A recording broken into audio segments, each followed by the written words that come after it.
We're here at Miramont North. I just did my first CrossFit workout with Justin, and it was pretty great. The thing that I really liked about it is you'll notice what we did was 8 sets of 4. So I was doing 4 repetitions at a time.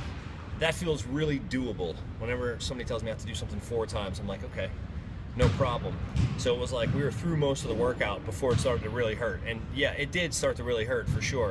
But those lower reps, I really like that. Yeah, it's good. It's going to allow you to recover quicker, and you can build some of that higher end strength. Yeah. So tell us about what we did today. Band restricted box strict pull-ups. Yeah, so with the band resisted box strict pull-ups, so what we did is we set up a barbell hanging off the cage and attach a band around Paul's waist to a weight plate below him. So as he's pulling up at the higher end of the pull, he's getting more resistance, so he's developing that higher end strength at the very top, so he can pull deeper. And what that's going to translate to when he gets back to the pull-up bar is you're going to be able to knock out a crazy amount of strict pull-ups because you've added this band-resistant pull-up to the mix. Yeah. And then the rope chin-ups, I was hanging on the rope hanging over either side of the pull-up bar.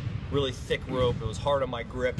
It was difficult to do. And you made sure that I got a full range of motion in that. Why full range of motion? So with the full range of motion, you're developing strength at all ranges of motion. So if you're only doing partial reps, then you're not going to develop that. You're only going to develop strength within that partial range.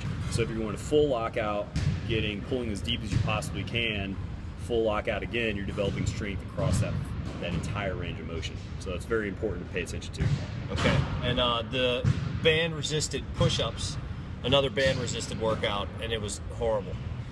Yeah, the bands aren't helping him at all. The bands are causing a little bit of misery. It was really hard. It was like after the first 2 or 3, I was like, oh man, I've got a bunch of these to go.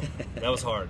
But still, that'll build more strength, right? But again, when you come back to push-ups and regular strict push-ups, like I showed you, you're going to feel like you're flying off the ground at the very top, so you're going to have so much explosive power being able to press out. Yeah. And then fundamentals. I love the fundamentals. We got back to one of the things that gymnasts learn when they first started getting into gymnastics, hollow. I'd never heard of hollow before. Yep, so hollow position is one of the basic foundational shapes in gymnastics. Kids learn it. Even we teach it to our adults here in CrossFit class as well. But it's just basic core control and keeping the body under complete tension as you move through a range of motion of this rocking motion back and forth. So building work capacity and his core strength throughout that range of motion. But paying attention to the fundamentals is going to lay a foundation so you're not going to get injured, or reduce the likelihood of injury, I should say better, through whatever else you do in the higher skill level stuff. Sweet. And I love learning the basics. And now the workout's over, we can do the workout's over dance. Oh, oh. Oh yeah. See you next time.